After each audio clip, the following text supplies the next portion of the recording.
जय गुरु जी, शुक्राना गुरु जी। गुरु जी की वड्याई मैंने बिल्कुल भी नहीं कर सकती, ना ही आपको पता है संगत कोई भी कर सकती है। गुरु जी कब कब किसका किसका कल्याण करते हैं ये कोई नहीं कह सकता। नॉन संगत संगत किसका कल्याण होना है जब मैं आज इस प्लेटफॉर्म पे बैठी हूँ और गुरु जी मुझसे बुलवा रहे हैं। मैंने बिल्कुल कुछ सोचा नहीं है, जैसे जैसे मेरे सत्संग मुझे याद आएंगे या गुरु जी याद करवाएंगे 10 मिनट पहले कहीं भी बात भी मैं कई बार भूल जाती हूँ। और आप ये देखिए 11 साल पुराने सत्संग हैं ये जो मैं आपके साथ शेयर कर रही हूँ। और गुरुजी कैसे कैसे करवा रहे हैं, क्या क्या बुलवा रहे हैं। सच में मैंने पहले कुछ नई तैयारी की है, तो प्लीज़ इसलिए कह रही हूँ, पता नहीं किसका कल्याण हो रहा है। बार बार कह रही हूँ, आपसे रिक्वेस्ट कर रही हूँ कि इनको शेयर कीजिए, लाइक कीजिए। और अब मैं वहीं से शुरू करती हूँ कि जब मेरे साथ गुरुजी उस दिन मंडे को सत्संग था, वो मैंने आपको सत्संग सुनाया था कि गुरुजी मेरे साथ साथ गए। तो जब अगला सोमवार आया, वही ठंड का मौसम था, बहुत धुंध थी। तो फिर मैंने गुरु से कहा, नहीं गुरु जी, इसी स्वरूप के पास आके, नहीं गुरु जी आप मेरे साथ मत चलो, बस आप मेरा ध्यान रख लेना, बाहर बहुत अंधेरा है और आप मेरे साथ सत्संग में चलो। ऐसे कह के मैं जब मैं नीचे गई तो 2 गलियां पार करके उनका घर, एक सीधी गली आती है फिर एक बार मुड़ना पड़ता है। तो मैंने पहली गली में गई तो एक अंकल आंटी खड़े थे। मैंने कहा चलो ये गली तो पार होगी, कुछ बात होगी। तो अंकल आंटी ऐसे मन में अपने आप बात कर रही हूँ और जय गुरु जी करते हुए चलती जा रही हूँ। जब मैं सेकंड गली में मैंने टर्न किया तो क्या देखती हूँ कि वो अंधेरा, वो वहाँ तो कोई भी नहीं है। इतने में क्या होता है, मेरे पीछे एक बाइक स्टार्ट होती है जो सिर्फ गियर ही लेती है, मतलब आगे नहीं जाती।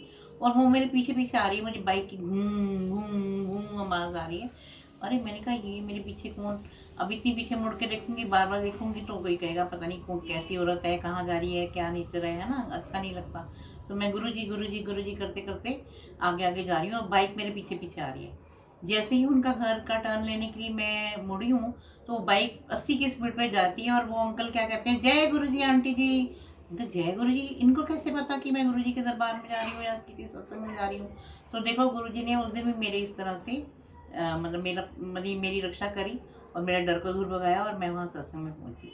उसके बाद मैं उधर अंकल के साथ 4 साल तक सेवा के साथ जुड़ गई और मैंने बहुत सेवा, मतलब गुरु जी ने मुझसे सॉरी बहुत सेवा करवाई जो मेरे से हो सकी। लंगर प्रसाद से लेके, जल प्रसाद से लेके, चाय प्रसाद की सेवा। और उस दौरान गुरु जी ने जो जो मेरे साथ सत्संग दिखाए, जो जो मेरे साथ चमत्कार किए, पूरे तो शायद मुझे याद नहीं है लेकिन जो जो याद आता जाएगा मैं बताती जाऊँगी। सबसे पहला चमत्कार ये है कि जैसे जितनी पेंशन होती है उतना ही बड़ा क्रेडिट कार्ड होता है। तो मेरे पास छोटे से अमाउंट का एक क्रेडिट कार्ड था जिससे मैंने एक फ्रिज लिया। और फ्रिज लिया तो हम, मैंने नेक्स्ट डे बेटी को बोला कि जब मॉर्निंग होगी तो हम एक किस्त छोटी बनेगी और मतलब लंबे पीरियड के लिए हम किस्त बनवा लेंगे जिससे कि फ्रिज की पेमेंट हो पाए। लेकिन जैसे ही हम मॉर्निंग में उठे तो क्या देखते हैं कि इतना अमाउंट हमारे पास पहले से ही आ गया कि जिसकी हमने पूरी जो फ्रिज की पेमेंट है वो कर दी। तो ऐसे बहुत से चमत्कार उस टाइम पे गुरुजी ने मेरे साथ किए। एक मुझे बेटी का याद आता है कि जब वो कॉलेज में जाने लग गई तो उसका यहाँ से ऑटो, फिर 2 मेट्रो, फिर बस, फिर ऑटो, ऐसे करके वो नोएडा पहुँचती थी। तो मैं उसको हर आधे घंटे, हर 15-20 मिनट में फ़ोन करती रहती थी, बेटा तू कहाँ पहुँची, बस चेंज कर ली नहीं कर ली। एक दिन क्या हुआ, मैंने उससे फ़ोन पे बात की तो वो बस में बैठी थी। तो मैं उसके बाद उसने बोला मैं बस में बैठ गई हूँ, मैं अपना घर का काम करने लग गई। मंदिर में गुरु जी का छोटा एक स्वरूप लगा हुआ था, तो क्या देखती हूँ गुरु जी का स्वरूप बार बार टेढ़ा हो रहा है, बार बार टेढ़ा हो रहा है। तो मैंने कहा क्या हो रहा है पता नहीं। तो मैंने कहा चलो इसको बता देती हूँ बेटी को भी, पता नहीं क्या हो रहा है, गुरु जी का स्वरूप बार बार टेढ़ा हो रहा है मंदिर वाला। अब मैं जब नेक्स्ट इसको फ़ोन मिलाया, इसने फ़ोन नहीं उठाया। मेरे को और टेंशन हो गई कि बेटी भी फ़ोन नहीं उठा रही, इधर गुरु जी का स्वरूप टेढ़ा हुए जा रहा है। 15-20 मिनट बाद फिर इसका कॉल आता है आगे से कि मम्मी मेरा ना एक्सीडेंट हो गया था, मतलब एक्सीडेंट नहीं, मतलब मैं बस से गिर गई थी और बहुत ट्रैफिक था, पता नहीं गुरुजी ने किसने मुझे बचाया, मेरी सिर्फ एनक का नुकसान हुआ, एनक टूटी है। अब मैं बिल्कुल ठीक हूँ और अब मैंने कॉलेज जाने के लिए ऑटो कर लिया। तो मैं बिल्कुल ठीक हूँ। मैंने बहुत गुरुजी का शुक्राना किया, बेटी ठीक ठाक कॉलेज पहुँच गई। और देखो गुरुजी कहते हैं ना कि मैं 90% अपने ऊपर लेता हूँ और 10% आपको देता हूँ, और वो भी चीज़ हम देखो सह नहीं पाते। उस समय 10 मिनट के लिए इतनी टेंशन हो गई घर के अंदर, मेरे अंदर कि भी पता नहीं क्या हुआ, पता नहीं क्या हुआ, क्यों स्वरूप टेढ़ा हो रहा है।